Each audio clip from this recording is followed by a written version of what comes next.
할렐루야. 우리 좌우옆 한 번 더 인사하겠습니다. 하나님은 당신의 예배를 기뻐하십니다.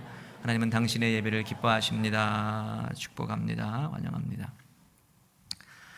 제가 종종 다른 교회에 가서 설교도 하고 예배도 인도하고 하는데 돌아오는 수요일 날은 저보고 부흥회를 해주라고 그래요. 광주 제1교회에서.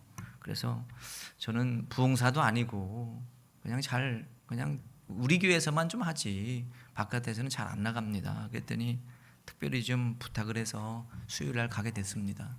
사실 저는 우리 교회에서 단에 서서 이렇게 말씀 증거하는 것이 좋지 다른 교회 가면 떨리더라고요. 우리 교회가 좋지 다른 교회 가면 떨리더라고요. 그래서 어쨌든 떨리지 말고 잘하고 올 수 있도록 기도 부탁드립니다. 오늘은 여호수아 2장에 라합의 이야기를 좀 함께 나눠보려고 합니다. 사람들은 흔히 태어난 환경 그리고 내가 태어났을 때 그 환경과 자라온 배경이 힘들고 어려우면은 어떤 얘기를 하냐면 나는 그냥 이렇게 지질하게 그냥 살다가 내 인생은 끝나나 보다. 뭐 가정 환경도 어렵고 내 부모의 그늘도 그냥 별 볼 일 없고 그러면 내 인생은 그렇게 그냥 맞춰지는 거 아닌가 라고 하는 그 마음을 갖고 있는 분들이 더러 계십니다. 사실 그것도 무시할 수 없는 부분이 있는 거죠. 가정 형편이 어렵고 부모님의 가르침도 없고 뭔가 상황이 어려우면 내 인생의 삶을 헤쳐나가는 것이 너무 어려워서 그 상황에 눌려있는 믿음의 모습으로 주저앉을 때가 많이 있다고 하는 거예요. 근데 오늘 성경에 나와 있는 라합도 똑같습니다. 이 라합이라고 하는 이 여인 정말 보잘것없는 그런 여인이었습니다. 정말 비천하고 그냥 불운하게 인생이 끝날 수밖에 없는 이 라합이라고 하는 이 여인이 사람의 환경 가운데 주저앉아 있었던 것이 아니라 영적인 하나님을 향한 믿음으로 자기의 인생을 새롭게 개척해 나갔고 자기의 인생뿐만 아니라 가정을 살리는 믿음의 주인공이 될 수 있었어요. 바라기는 오늘 이 말씀이 우리를 향한 거룩한 레마의 말씀이 되어서 우리도 살리고 가정도 살리고 우리 교회도 살리고 민족도 살리는 은혜가 있어지기를 주님의 이름으로 축복합니다. 오늘 본문에 이스라엘 백성들이 출애굽에서 이제 40년 동안 배회를 했잖아요. 하나님 앞에 이제 훈련도 받고 그 안에서 나름대로 하나님의 뜻을도 발견하고 그리고 나서 어디로 가냐면 가나안 땅 이제 요단강 건너서 가나안 땅에 들어가는 겁니다. 시딤이라고 하는 곳이 있는데 요단강 동편에 있습니다. 요단강 동편, 요단강 건너가기 전에 요르단 땅에 시딤이 있는데 거기에서 이제 주둔을 하고 이제 요단강 건너서 가나안 땅에 들어갈 건데 가나안 땅에 들어갈 때 첫 번째 만나는 도시가 있는데 그 도시가 어디냐? 여리고예요. 여리고라고 하는 도시를 만나게 되는데 이 여리고는요 종려나무의 도시예요. 그러니까는 수많은 요단강이 물이 흘러가고 있고 종려나무가 많이 이렇게 심겨져서 먹을거리도 풍부하고 뭔가 이렇게 사람이 지내기 편한 도시가 여리고고 아주 강력한 군사력을 갖고 있어서 그 여리고 성도 엄청난 튼튼함을 자랑해요. 성이 보통 벽이 하나로 둘러싸여 있는데 이 여리고 성은 이중으로 되어 있어. 바깥에 벽이 하나 있고 안에 또 벽이 있어서 이중으로 벽이 쳐져 있고 강력한 군사력으로 어느 족속들이 쳐들어와도 쉽게 정복하지 못하도록 그 성 자체가 그렇게 보안이 철저해요. 근데 이스라엘 백성들이 이제 요단강 건너서 첫 번째 만나는 이 여리고를 반드시 점령해야 될 텐데 이제 그 여리고 성의 상태가 어떤지 정탐꾼을 2명 선택해서 보내게 되는 거예요. 근데 이 정탐꾼 2명이 여리고에 들어가서 마침 들어간 집이 누구냐면 라합의 집이야. 라합의 집에 들어가서 이 라합과 만나서 이 상황을 설명을 하고 얘기하는 이야기가 펼쳐지게 되는 거예요. 사실 여호수아 2장 1절에 보면 거기에 설명을 하고 있죠. 눈의 아들 여호수아가 시딤에서 2사람을 정탐꾼으로 보내매 이르되 가서 그 땅과 여리고를 엿보고 오라. 그들이 가서 라합이라고 하는 기생의 집에 들어가서 유숙하게 됐다라고 하는 거예요. 자, 라합의 집에 들어갔는데 이 라합은 이 이스라엘 땅에 이민온 아모리 사람입니다. 아모리 사람으로 이 여리고에 와서 살면서 뭐 하는 거예요? 여관도 하고 술도 팔고 몸도 파는 기생이에요. 근데 나중에 우리 그리스도인들이 이 라합이 믿음 좋은 사람으로 많은 사람들에게 영향을 끼치니까 혹 어떤 사람들은 이 라합을 소개할 때 이렇게 소개도 해. 아, 라합은 주막집의 주모야. 그냥 여관집 주인일 뿐이야. 이렇게 얘기하지만 실제로는 그냥 여관집 주인이 아니에요. 뭐예요? 기생이야. 그냥 여행객들이 오면 잠을 재워주고 술도 주고 음식 만들어주고 그러다가 몸도 팔고 이러한 위치에 있는 사람이 라합이었어요.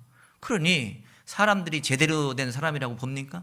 아니 몸을 팔고 그러면서 사람들과 그냥 지내고 하는 그 라합이라고 하는 여인을 볼 때 얼마나 비천한 여인, 천덕꾸러기, 별 볼 일 없는 여자 이렇게 볼 거 아닙니까? 그리고 우상이 지배하는 곳에 살기 때문에 여호와 하나님을 모르고 그냥 우상 숭배하면서 우상에 절하는 그런 위치에 살고 있는 그 여인, 그러면 그 여인 자체의 삶을 보면 그러다가 죽는 거지. 별 볼 일 없는 인생이지. 근데 이 상황 속에서 라합의 인생이 별 볼 일 인생으로 끝나는 게 아니라 역전된다는 거예요. 그 인생의 삶이 비참하게 끝나는 게 아니라 역전되어지고 뭔가 있을 수 없는 일이 벌어지고 그 인생의 삶 가운데 작동하시는 하나님의 놀라운 축복과 은혜의 열매들이 맺어지게 된다고 하는 거예요. 그러면서 가장 놀라운 사실은 뭐냐? 예수님의 족보에 그 이름을 올리는 겁니다. 여러분 이거 대단한 일이잖아요.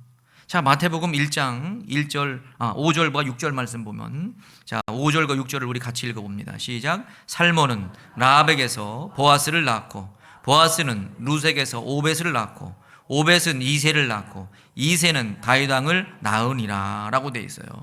자, 유대인의 족보에는 과거 우리나라의 족보에 여자 이름 들어갔습니까? 안 들어갔습니까? 여자 이름은 눈을 씻고 찾아도 없어요. 근데 요 근래에 와서 아이고 여자도 이름을 넣어줘야지 해서 우리 족보에도 이름 들어가는 거지. 예전의 족보에는 여자들은 이름에 들어가지도 않았어. 유대인 족보도 마찬가지지. 그것도 이 땅에 오실 예수 그리스도의 메시아 족보에 여자 이름이 들어간다? 이거는 놀라운 사실이죠. 근데 라합뿐이 아니라 예수님의 족보에는 5명의 여자가 들어있어. 5명의 여자가 들어있는데 어떤 여자가 들어있냐면 다말이라고 하는 여자가 있어. 그리고 오늘 성경에서 보는 라합이라고 하는 여인이 있어. 그리고 우리가 잘 알고 있는 나오미의 며느리였던 룻이 있어. 그리고 다윗의 아내였던 밧세바, 그리고 예수님의 어머니 마리아. 이 5명이 이름이 예수님의 족보에 들어간 거예요. 예수님의 족보에 이름을 올렸다고 하는 거는 엄청난 영광이지. 그 가운데 다말이나 밧세바나 마리아는 유대인이야. 근데 라합과 룻은 유대인도 아니에요. 이방 여인입니다. 유대인들이 볼 때 인간 이하의 취급을 받는 이 유대인이에요. 근데 그 유대인이 예수님의 족보에 들어왔다는 거예요. 이거는요, 놀라운 일인 거죠. 그리고 이 라합이 유다 지파의 족장이었던 살몬하고 결혼을 해. 우리 말씀 다시 보여주세요. 살몬하고 결혼을 해가지고 누구를 낳게 되냐면은 보아스를 낳는 거야. 보아스 누굽니까? 룻의 남편이 되는 보아스. 보아스하고 룻하고 결혼해가지고 누구를 낳냐면 오벳을 낳았어. 근데 이 오벳이 누구냐면 다윗의 할아버지야. 다윗의 할아버지. 그리고 오벳은 누구를 낳냐면 다윗의 아버지인 이새를 낳아. 그러면 쭉 이 족보를 보니까 다윗이 라합을 뭐라고 불러야 돼요? 따져봐야지. 우리가 지금 따져봐야 되죠. 뭐라고 불러야 돼요? 고조할머니야. 고조할머니. 그러니까는 다윗이 라합한테 고조할머니 고조할머니 이렇게 불러야 되는 거지. 근데 이게 정말 엄청난 일이잖아요. 아니 기생인데, 아니 몸을 팔고 그냥 별 볼 일은 기생인데, 아니 예수님의 족보에 들어가고 다윗이 고조할머니라고 부른대. 그거는 인생의 삶이 완전히 판도가 바뀌게 된 거죠. 근데 어떻게 이렇게 바뀌게 됐을까? 이 여인의 삶이. 결론적으로 말씀드리면 믿음이었습니다. 믿음이 이 여인의 인생의 삶을 바꿔놓았다고 하는 거예요. 여러분, 그러면 이 이방 여인인데 어떻게 믿음은 들어갔을까? 아니 어떻게 이 이방 여인이 믿음이라고 하는 걸 붙들고 하나님의 거룩한 구원의 메시지의 흐름 가운데 족보에 이름을 올리는 그 영광을 누리게 됐을까? 여러분, 믿음은 말씀을 들을 때 생겨요. 믿음은 말씀으로 말미암아 믿음이 생겨요. 이거는 구약이나 신약이나 지금이나 똑같은 원리예요. 영적인 원리. 오직 하나님의 말씀, 예수 그리스도의 복음의 말씀이 내 귀에 들려지고 그것이 내 마음에 새겨질 때 내가 믿음의 길을 시작하게 될 수 있고 믿음의 끈을 붙들 수 있다고 하는 거예요. 그래서 로마서 10장 17절에 보니까 그러므로 믿음은 들음에서 나며 들음은 그리스도의 말씀으로 말미암느니라. 분명하게 정의하고 있습니다, 여러분. 믿음은 다른 데서 생기는 게 아니에요. 기도원에 가고 어디에 가고 뭘 한다고 믿음이 생기는 게 아니라 그것도 생길 수가 있겠지. 정확한 믿음의 근원은 어딘 거냐? 말씀인 거지. 믿음은 들음에서 나고 들음은 그리스도의 말씀으로 말미암느니라. 이게 핵심인 거예요. 여러분, 말씀 들을 때 누가 역사하느냐? 성령이 역사해요. 반드시 역사합니다. 말씀을 우리가 필사하는데 필사하는 거 시답지 않게 생각하시는 분이 있을 수도 있는데 그렇지 않습니다. 내가 그 말씀을 적는 것은 내 생각과 마음에 그 말씀을 새기는 거고 그 말씀이 성령 안에 역사해서 내 굳어진 마음을 바꾸는 거예요. 내 굳어진 마음을 바꾸고 내 마음이 온전히 하나님을 향한 믿음의 발걸음으로 나아갈 수 있도록 나를 끌어주게 되는 것이에요. 그래서 믿음이 생기고 하나님의 자녀가 되는 겁니다. 말씀을 볼 때도 마찬가지지. 활자로 된 말씀이라도 이 말씀에는 살아 운동력이 있기 때문에 이 말씀이 나의 생각과 마음 가운데 역사하여서 내 인생의 판도를 바꾸는 능력이 생기게 되는 줄 믿습니다. 근데 우리들이 그 말씀의 능력을 너무 안 믿어. 말씀의 능력을. 그 말씀의 능력을 우리가 믿어야 되는 거죠. 믿어야 되는 거예요. 나합은 어쨌든 말씀을 들었어요. 말씀을 듣고 그 말씀이 자기의 삶과 자기의 가정과 인생의 판도를 바꿀 수 있을 거라고 하는 것을 확신하고 믿음이 생기기 시작한 거예요. 하나님을 믿는 믿음. 두 정탐꾼이 여리고에 들어와 가지고 라합의 집에 들어가잖아요. 그 소식을 이 여리고 성에 있는 정보업체에서 알고 군인들을 파송한 거야. 라합의 집에다가 니네 집으로 정탐꾼이 들어왔다는데 빨리 내놔라. 그랬더니 라합이 뭐라 그래요? 없습니다. 우리 집에는 정탐꾼 안 들어왔습니다. 그리고 없습니다. 이 사람이요, 목숨을 걸고 막은 거예요. 자기 목숨을 걸고. 자기 목숨을 걸고 이 정탐꾼들을 살려주고 막아준 거지. 만약에 이 정탐꾼을 내놓았다면 어떻게 되는 겁니까? 정탐꾼이 죽었겠지. 그리고 나서 이 여리고성을 정복하는 일에 큰 차질을 겪거나 어려움을 겪는 일들이 벌어지게 됐겠죠. 근데 라합이 왜 자기의 목숨을 걸고 이 정탐꾼들을 살려주었을까요? 다른 거 없습니다. 하나님을 향한 믿음이 있었기 때문입니다. 하나님이 나를 살려주지 여리고성의 네 군인들이 나를 살려주는 게 아니고 하나님의 통치와 인도하심이 우리 가정과 우리의 삶을 지켜주지 니네 군인들이 나를 지켜주지 않는다는 것을 믿고 있는 거예요. 그 믿음이 정탐꾼들을 자기 목숨을 내면서까지 살려준 거죠. 그러면서 놀라운 믿음의 고백을 이 두 정탐꾼한테 했더니만 이 정탐꾼이 라합의 이야기를 듣고 오히려 놀래. 여호수아 2장 10절과 11절입니다. 오늘 우리가 본문 읽었는데 다시 한번 읽어봅니다. 시작. 이는 너희가 애굽에서 나올 때에 여호와께서 너희 앞에서 홍해물을 마르게 하신 일과 너희가 요단 저쪽에 있는 아모리 사람의 두 왕 시온과 옥에게 행한 일 곧 그들을 전멸시킨 일을 우리가 들었습니다. 우리가 듣자 곧 마음이 녹았고 너희로 말미암아 사람이 정신을 잃었나니 너희 하나님 여호와는 위로는 하늘에서도 아래로는 땅에서도 하나님이시라. 아멘, 아멘. 여러분 11절의 고백을 보세요. 하나님 여호와는 위로는 하늘에서도 아래는 땅에서도 하나님이다. 니네의 하나님이라고 얘기하고 있지만 이 하나님이 누구의 하나님이라고 하는 거예요? 내 하나님이야. 나도 이거 믿어. 그러면 이 소리를 도대체 이 라합은 어디서 들은 겁니까? 하나님에 대한 이 이야기는 도대체 라합이 누구한테 들은 겁니까? 라합이 직업이 뭐라고요? 여관을 하고 있잖아. 음식점을 하니까 수많은 사람들이 여리고에 왔다 갔다 하면서 많은 사람들이 와서 소문이 거기서 들린 거지. 사람들이 와가지고 동네 얘기하고 여기 얘기하고 저기 얘기하고 할 때 이스라엘 백성들 얘기했겠지. 야, 이스라엘 백성들이 있었는데 말이야, 애굽에서 그냥 400년 넘게 종살이를 하다가 아니 모세라고 하는 사람이 나서서 이 바로 왕의 코를 그냥 납작하게 만들어 놓고 하나님의 역사를 보여주면서 장자도 다 죽어지고 그냥 동물의 첫 새끼도 다 죽는데 얘네들만 살아서 다 그냥 나왔대. 그리고 광야에 나가서 40년 동안 살았는데 거기서 무슨 먹을 것이 있어. 만나와 메추라기를 하나님이 내려주셔서 거기서 먹고 살았대. 불기둥과 구름기둥 인도를 받았대잖아. 이런 얘기 들은 거죠. 이런 얘기를 들으니까 놀라운 것이, 자기도 우상의 신을 믿어봤는데 먹을 거 준 일이 없거든, 지켜준 일이 없거든. 근데 진짜 지킴을 받고 그 광야에서 수십 년을 살고 요단강 목전에 와가지고 여리고성을 들어온다고 지금 대기하고 있으니 이 라합이 깨달은 겁니다.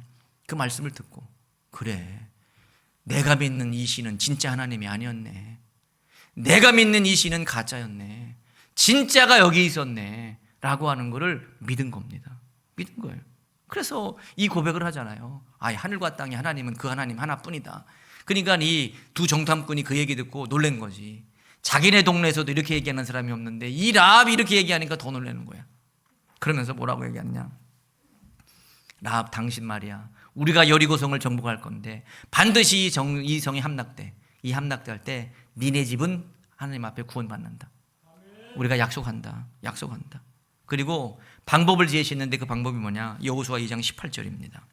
여호수아 2장 18절 말씀 우리 같이 읽어봅니다. 시작. 우리가 이 땅에 들어올 때에 우리가 달아내린 창문에 이 붉은 줄을 메고 내 부모와 형제와 내 아버지의 가족을 다 내 집에 모으라 라고 되어 있어요. 자, 정탐꾼들이 뭐라고 얘기냐면, 라합, 당신, 우리가 이제 막 여리고성에 들어올 때 정신이 없을 건데 표시를 좀 해놔. 표시를 해놓는데 무슨 표시를 했느냐, 붉은 줄을 좀 창문에다가 쫙 들여넣어. 붉은 천을 갖다가 구해가지고 바깥에다 쫙 걸어놓으면은 당신네 집이 그 집인 줄 알고 그 집에 있는 사람들은 다 구원받는다. 이렇게 약속한 겁니다. 어디에서 봐도 다 식별할 수 있도록. 그 말을 듣고 라합이 뭐라고 얘기하냐면, 그 붉은 줄만 내려서 됩니까? 우리가 어디로 피신해서 어디로 숨어 있으라고 얘기해야 되는 거 아닙니까? 어디로 가서 우리가 막나야 되는 거 아닙니까? 한마디도 하지 않아요. 그리고 그냥 정탐꾼이 얘기한 것에 대한 말을 듣고 순종하지. 믿음은 순종해서 역사해요. 털 달지 말고 하나님이 주신 말씀과 진리의 은혜라고 우리가 믿는다면은 그냥 순종하는 거죠. 후일에 여호수아가 여리고 정복할 때 두 정탐꾼이 한 약속 그대로 붉은 줄이 내려져 있는 라합의 집에 있는 모든 가족들은 다 구원받습니다. 그리고 구원받았을 뿐만 아니라 이스라엘 백성에 편입되어서 하나님의 자녀로서의 가문의 뜻을 이루는 놀라운 축복을 누리는 주인공들이 될 수 있었다고 하는 거예요. 여러분, 신약의 히브리서 기자가 구약 성경에 나와 있는 수많은 믿음의 인물들을 쭉 조사해서 기록할 때 그게 히브리서 11장에 이렇게 되어 있는데, 당당히 구약의 영웅들의 이름이 기명될 때 거기에 들어갔던 이름이 라합이에요. 아니, 예수님의 족보에도 들어가더니, 아니, 히브리서 기자가 썼던 구약의 훌륭한 믿음의 인물의 명단에도 이 여자 이름이 당당히 들어간 거예요. 자, 히브리서 11장 31절입니다. 자, 히브리서 11장 31절 보니까, 믿음으로 기생 라합은 정탐꾼을 평안히 영접하였으므로 순종하지 아니한 자와 함께 멸망하지 아니하였도다 라고 되어 있어요. 믿음으로. 기생 라합 얘기하면은 아유, 기생이네 뭐네 찌질하네, 인생이 그냥 별 볼 일 없네, 이게 생각나는 게 아니고, 라합 하면 뭐가 생각나야? 믿음이 생각나. 신약의 성도들도. 그리고 히브리서 기자뿐만이 아니에요. 야고보 사도도 야고보서 기록할 때 야고보서 2장 25절에 보니까 또 이와 같이 기생 라합이, 야고보도 사자들을 접대하여, 주위의 그런 정탐꾼들을 접대하여 다른 길로 나가게 할 때에 행함으로 뭐예요? 믿음으로. 신실한 그 믿음의 약속을 삶으로 옮김으로 의롭다 하심을 받은 것이 아니냐. 여기저기 라합을 얘기하지 않는 것이 없는 거죠. 그리고 여러분, 이 라합이 붉은 줄을 믿음의 표시로 내려드려서 하나님 앞에 구원받았잖아요. 이거는 이스라엘 백성들이 출애굽할 당시에 애굽의 모든 장자들과 동물의 첫 새끼들은 다 죽임을 당하는데 이스라엘 백성들만 다 구원받았지 않습니까? 그때 이스라엘 백성들이 문설주와 임방에 뭘 발랐습니까? 어린 양을 잡아서 그 피를 발랐잖아요. 그 피가 증표가 되어서 이스라엘 백성들 전체가 다 구원받았는데, 라합이 들여쳐 내렸던 붉은 줄하고 이스라엘 백성들이 문설주에 발랐던 이 어린 양의 피는 결국 뭐예요? 예수 그리스도의 피를 얘기하는 거 아닙니까? 예수의 피가 자기를 살리고 가정을 살리고 민족을 살리는 거 아닙니까? 이건 지금도 동일한 겁니다. 오늘날도 예수의 피가, 십자가 보혈의 능력이 내 안에 있는 더럽고 추한 것을 씻어내고 우리의 가정의 불의함과 악함을 씻어내고 우리 교회의 더러운 것을 씻어낼 때 온전한 구원의 은혜가 임하고 하나님의 능력을 경험하는 복된 자가 될 수 있다고 하는 것을 시사하는 거 아니겠습니까? 바울도 이 진리를 깨닫고 알기 쉽도록 이렇게 설명하고 있어요. 로마서 3장 22절 이하의 24절입니다. 자, 22절부터 24절까지 말씀은 함께 읽어봅니다. 시작. 곧 예수 그리스도를 믿음으로 말미암아 모든 믿는 자에게 미치는 하나님의 의인이 차별이 없느니라. 모든 사람이 죄를 범하였음에 하나님의 영광에 이르지 못하더니 그리스도 예수 안에 있는 속량으로 말미암아 하나님의 은혜로 값없이 의롭다 하심을 얻은 자 되었느니라 라고 되어 있어요. 자, 24절에 보니까 속량이라고 하는 말이 나와요. 속량. 이 속량이라고 하는 것은 죄값을 치르고 풀어준다는 거예요. 이 죄인을. 이 죄인이 죄를 지었는데 이 죄값을 대신 치러주고 얘를 자유하게 풀어준다고 하는 게 속량인데, 이 속량이라고 하는 말은 고대 노예시장에 노예꾼들이나 거기에 장사꾼들이 쓰던 말이에요. 뭐냐면 노예가 속박을 받잖아요. 주인한테 말을 들어야 되고 누군가에 팔려가면 거기에 또 말을 들어야 되고 어려움이 있는데, 야, 얘한테 자유를 주자. 그러면서 노예지만 얘를 대신 값을 주고 그냥 샀게. 그래서 자유를 주자 라고 얘기하는 게 뭐냐? 속전인데, 그거를 지금 바울은 뭐라고 얘기하는 거냐? 속량이라고 표현하는 거예요. 대신 얘의 모든 값을 다 내가 대신 지불할 테니까 얘한테 자유를 주어라 라고 하는 거예요. 여러분, 모든 인간들은 죄로 말미암아 온전히 매여 있는 온전한 평안함과 자유를 누리지 못하는 그런 존재였습니다. 우리가 그래요. 마음대로 내 뜻대로 사는 것 같아도 영적인 것에 하나님의 거룩한 은혜를 공급받지 못하니까 무언가 누리고 무언가 즐기고 무언가 기쁨이 있어도 온전하게 그것이 나를 주장하지 못하는 그런 존재였는데, 죄에 휩쓸려서 불의한 것으로 끌려가는 그런 존재였는데, 하나님께서 이 땅에 예수 그리스도를 보내주셔서 예수의 십자가 피로 말미암아 우리가 속량받은 거예요. 그것을 믿는 자들에게는 이제는 온전한 평안함과 자유를 누리고 신실한 은혜를 누리는 복된 자가 된다. 이제는 영원한 사망, 육적인 사망, 영적인 사망에서 모든 것들이 해결받은 믿음의 자녀의 모습으로 이 땅의 삶을 살아가는 복된 자가 된다라고 하는 거예요. 그래서 우리가 예수 그리스도의 십자가의 속량을 믿음으로 말미암아 구원받아 의인이 됐고 하나님의 자녀가 됐다고 하는 것을 확신해야 되는 거죠. 다른 거 없습니다, 여러분. 이게 구원인 겁니다. 그러니까 구원에는 차별이 있을 수 없어요. 누구나 다 똑같은 겁니다. 구원받는 거는 대통령이 구원받는 거나 일반 평민들이 구원받는 거나 어떤 권세자나 어떤 권세가 없는 사람이나 똑같습니다. 뭘 믿음으로 말미암아? 예수를 믿음으로 말미암아 십자가 보혈의 능력으로 내가 죄심을 받고 부활을 통한 소망과 희망을 갖고 있다고 하는 사실을 믿음으로 말미암아 내가 구원받는 거예요. 다른 건 없는 거죠. 이제 그 예수 그리스도의 믿음 안에 들어온 자들은 예수님의 통치와 인도하심 따라서 이 땅에 온전히 하나님의 형상대로 지음받아 보냄받은 믿음의 목적대로 이 땅의 삶을 살아가게 되는 것이에요. 그래서 완전히 새 사람이 되는 거죠. 라합의 인생이 바로 그러한 인생이었다고 하는 거예요. 고린도후서 5장 17절에 보니까 우리 같이 읽어봅니다. 시작. 그런즉 누구든지 그리스도 안에 있으면 새로운 피조물이라 이전 것은 지나갔으니 보라 새 것이 되었도다 라고 되어 있어요. 새 사람 새 인생 되는 겁니다. 저도 여러분도 그렇지 않습니까? 예수 그리스도를 인격적으로 만나고 예수님의 십자가가 나의 나약함과 불의한 죄를 씻어줬다는 것을 확신하고 믿음으로 그 주님을 바라봤더니 과거의 내가 아니잖아요. 예전에 불의함과 악함에 휘둘리면서 끌려갔던 내가 아니란 말이죠. 오직 새 인생과 새 인생의 삶을 열어가는 유일한 길은 뭐냐? 오직 예수 그리스도 그 믿음뿐인 것이죠. 여러분, 세상에 많은 종교가 있어요.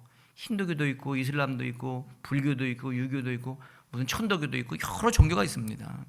그런데 그 종교들이 주장하는 여러 가지 이론들이 있지. 근데 그 이론들을 들어보면 좋은 것도 있어. 뭐 만약에 불교를 얘기하면 불교에서는 살생을 하면 안 돼. 모든 생명체는 소중하기 때문에 그것들을 죽이거나 그냥 못 살게 하고 그러면 안 돼. 그거 좋은 거예요, 나쁜 거예요? 좋은 거지. 아니 불교지만 그런 건 좋아. 유교에서도 아니, 사람에는 질서가 있어. 어른을 섬기고 어른들을 잘 공경하고 그리고 아이들한테는 잘 가르치고 이렇게 해야 되지. 좋아요, 안 좋아요? 좋아요. 이런 것도 좋아. 근데 거기에 구원이 있습니까? 거기에 구원이 있느냐는 문제예요. 구원이라고 하는 것은 내 죽어졌던 영혼이 살아나서 그 죄의 문제가 해결되고 하늘을 꿈꾸고 하나님 나라의 믿음의 자녀로 영생의 기쁨과 천국을 소망하는 믿음의 모습으로 살아가는 건데, 다른 여타의 종교에는 아무리 훌륭한 진리와 이론이 있더라도 내 영혼은 책임 못 져. 그냥 바르게 살기만 도와줘. 바르게 올바르고 도덕적이고 윤리적으로 살 수 있도록 도와줘도 우리의 영혼은 책임지지 못한다는 거예요, 다른 종교들이. 그리고 보세요. 아무리 훌륭한 마호메트가 있고 석가모니가 있고 공자 선생님이 있어도 누구의 죄를 위해서 목숨을 던진 일이 있습니까? 없어. 지네들을 다 잘 먹고 잘 살다가 그냥 죽은 거야. 근데 예수 그리스도만이 우리의 죄를 위해서 친히 십자가에 달려 돌아가신 거 아닙니까? 이 예수님이 왜 다른 사람이 있으면 가져와 보세요. 이게 없는 거잖아요. 아무리 세상에 많은 사람들이 다른 것을 통해서 우리의 유익과 기쁨을 이야기해도, 우리의 무슨 삶을 개선할 수 있는 것을 얘기해도 예수 그리스도만이 우리의 영과 육을 온전히 회복하여서 하나님의 자녀로 이 땅에 삶을 살아갈 수 있는 분명한 목적을 갖게 한다는 거예요. 이것을 믿느냐? 이것을 믿을 때 온 역사가 우리의 삶 가운데 일어나게 된다고 하는 거예요. 그래서 사도행전 4장 12절도 뭐라고 얘기합니까? 다른 이로서는 구원을 받을 수 없나니 천하 사람 중에 구원을 받을 만한 다른 이름을 우리에게 주신 일이 없습니다. 예수 이외에 구원은 없습니다. 어떤 것이 온다 하더라도 예수 이외에는 구원이 없어요. 예수 십자가와 부활의 능력만이 우리를 구원하는 거예요. 어느 선교지에서 있었던 일인데, 어느 한 마을이 있었대요. 부족이 있었는데 이 부족에 어떤 한 처녀가 있었대요. 이 처녀가 있었는데 이제 얼굴도 그냥 뭐 변변치 그냥 미인은 아니고, 그리고 사람들한테 늘 좀 착한가 봐 얘가. 그래가지고 사람들한테 늘 놀림을 받아. 놀림을. 좀 못된 구석도 좀 있어야 되는데, 근데 얘가 그러니까 그렇게 하고 자꾸 그러다 보니까 자존감이 낮아가지고 얼굴을 못 들고 다니는 거야 이렇게. 그리고 얼굴을 못 들고 다니고 사람을 못 쳐다봐. 그래가지고 이제 다 안타까운 거지. 부모가 보는 입장에서나 사람들이 볼 때 얘는. 근데 이제 그 마을에 이제 처녀들이 이제 나이가 들면은 결혼을 하는 그런 풍습이 있는데, 이제 결혼 정년기가 딱 됐는데도 어느 누가 와가지고 이제 얘하고 결혼한다는 사람은 한 명도 없는 거지. 다른 집 딸들은 다 이렇게 있으면 와가지고 이제 딸 데리고 간다고 이제 와가지고 결혼을 하고 이렇게 하는데 없는 거예요, 없는 거. 근데 이제 이 동네의 결혼 풍습은 뭐냐? 딸을 데리고 가려면 소를 한 마리씩 줘야 돼. 소를. 만약에 이제 딸이 마음에 들어가지고 얘를 내가 부인으로 삼겠다고 하면 그 처갓집에다가 소를 줘. 근데 딸이 그냥 보통이다 하면 한 마리 줘. 조금 예쁘다 하면 두 마리 주는 거야. 진짜 예쁘면 몇 마리를 줘요? 세 마리 줘. 세 마리 줘. 그러니까는 보통 한 마리, 조금 예쁘면 두 마리, 진짜 예쁘면 세 마리를 주는 거예요. 근데 이제 어느 이제 날이 됐는데 어떤 청년이 와가지고 이 여자하고 결혼한다는 거예요.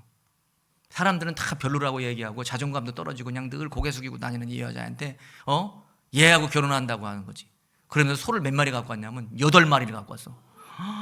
그랬더니 주변에 있는 사람들이 난리가 난 거지. 너 정신이 나갔다. 어떻게 된 거냐? 왜 그냥 쓸데없는 데 하냐? 그냥 한 마리만 주고 데리고 가든지, 그냥 한 마리도 뭐하니까 송아지를 주고 데려오든지 그러지. 왜 그랬냐? 그래도 그냥 자기가 선택한 거 좋대. 그리고 나서 시간이 지났어요. 시간이 몇 년 지났는데 그 동네에서 잔치가 벌어져서 선교사님을 초청을 했어. 선교사님이 오셔서 좀 우리 잔치하는데 같이 이렇게 오셔서 좀 우리를 축하해 주세요.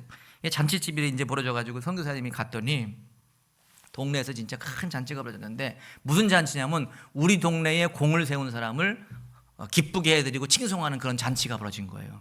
근데 그 단상후에 누가 앉아 있느냐면 추장이 딱 앉아 있어. 추장이 딱 앉아 있는데 그 추장 옆에 누가 앉아 있느냐면 그 처녀애가 앉아 있는 거야. 애가 다 찌질해가지고 그냥 고개 숙이고 있고 그냥 별로 자존감이 떠져가지고 늘 그냥 피폐한 의식을 갖고 있던 애가 그 옆에 딱 앉아 있는 거지. 근데 그 여자가 아니야. 얼굴에 광채가 나.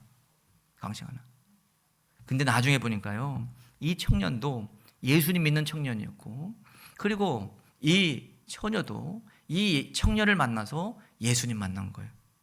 그리고 이 처녀가 갖고 있는 은사가 있는데 뭐냐?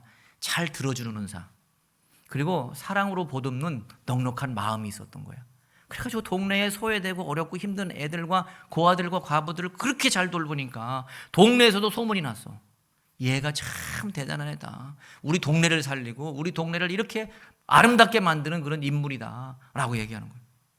그래서 이 선교사님이 너무 은혜스럽고 감동이 돼가지고 그 청년한테 물은 거지. 자네 지난번에 소 8마리 주고 결혼한다고 그 여자 갈 때 왜 그랬어? 왜 사람들은 다 반대하는데 거기에 가가지고 결혼한다고 소도 8마리 갖다 줬어?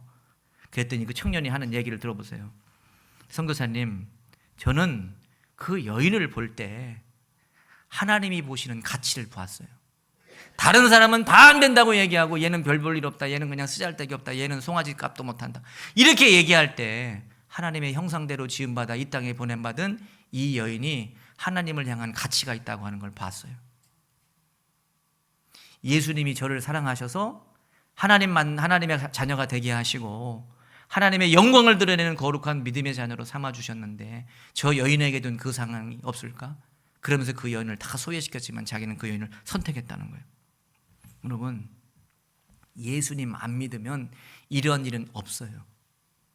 예수님을 믿으니까 이런 일이 있는 거지. 이런 일이 한두 가지입니까? 예수님을 믿었으니까 인내하고, 예수님을 믿었으니까 용서하고, 예수님을 믿었으니까 받아들이고, 예수님을 믿었으니까 인내하는 거예요. 세상은 다 가치가 없다고 손가락질해도 예수님의 믿음과 시선으로 바라보면 모든 것이 다 소중하고 중요한 거예요. 그리고 사랑받지 못했던 사람도 존귀함으로 그 영혼이 올려지는 것이죠. 예수 믿는 한 사람이 자기의 인생을 바꿀 뿐만 아니라 가정과 가문도 바꾸는 거예요. 특별히 우리가 중요하게 생각할 이유 가운데 하나는 나 한 사람이 변화되는 것을 그치는 것이 아니라 나를 통해서 가족이 변화될 수 있어야 돼요. 라합이 먼저 믿은 거잖아요, 사실. 라합이 먼저 예수님 믿고 그 소식의 말씀을 듣고 믿음을 갖게 된 건데 가족들에게 얘기했지. 우리도 하나님 믿어야 된다. 지금까지 믿었던 우상단지들은 다 갖다 버리고 하나님 믿어야 된다고 얘기했겠지. 근데 그 가족들이 순순하게 그 얘기를 들었을까요? 안 들었겠지. 너나 믿으라고 얘기했거나. 근데 끝까지 포기하지 않고 가족들을 위해서 기도하고 가족들을 초청했잖아요. 얼마나 눈물로 호소했을까 이 라합이. 야, 이 여리고성은 멸망해. 끝났어. 여리고성이 그냥 이렇게 좋고 살기 좋아도 끝났어. 지금 이스라엘 백성들이 오는데 그 백성이 우리가 합류해야 된다. 그래야 살아. 그러니 이스라엘 백성들이 막 들어올 때 우리 집으로 다 모여라. 우리 가족들을 다 모여라. 얼마나 그 가족들을 자기의 집에 모으기 위해서 열심히 노력하고 최선을 다했겠죠. 바울이 얘기해요. 뭐라고 얘기하냐? 사도행전 16장 31절을 보니까 주 예수를 믿으라. 그리하면 너와 내 집이 구원을 받으리라.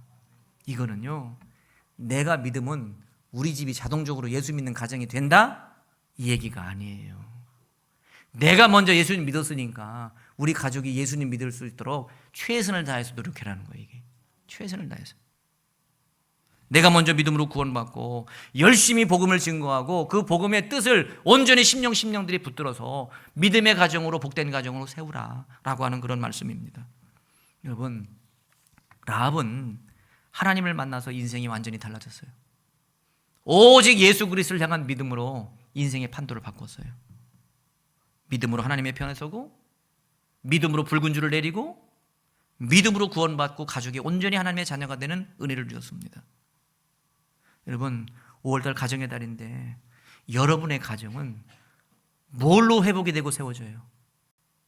다른 것으로 되는 게 아니라 오직 믿음으로 되는 겁니다. 오직 예수 그리스도를 믿음으로 여러분의 가정이 다시 회복되고 세워지는 거지. 무슨 세상의 프로그램이나 세상의 유익이나 세상의 행사를 통해서 우리 가정이 회복되고 세워진다고 하는 것은 내 욕심이에요. 잘못된 거죠. 예수 그리스도를 만난 그 믿음으로 함께 믿음의 가족을 세우고 함께 그 은혜를 나눌 때 성령이 그 안에 역사하여서 반목과 불협화음과 아픔들이 다 떠나가고 사랑과 은혜로 하나 되는 가정의 역사가 임하게 된다고 하는 것이에요. 저는 기도합니다. 여러분들이 진정 하나님을 만남으로 인해서 말이 달라지고 마음이 달라지고 삶의 방향이 달라지고 원망하던 사람들이 감사하고 포기했던 사람이 희망을 갖고, 주저앉았던 사람들이 일어서서 앞을 향해 걸어갈 수 있고, 이 모든 것들이 오직 믿음으로 일어난다고 하는 것을 우리가 확신하면서 그 예수님 믿음으로 세상을 변화시키고 여러분의 가정을 든든히 믿음의 가정으로 세우는 은혜가 있어지기를 주님의 이름으로 축복합니다.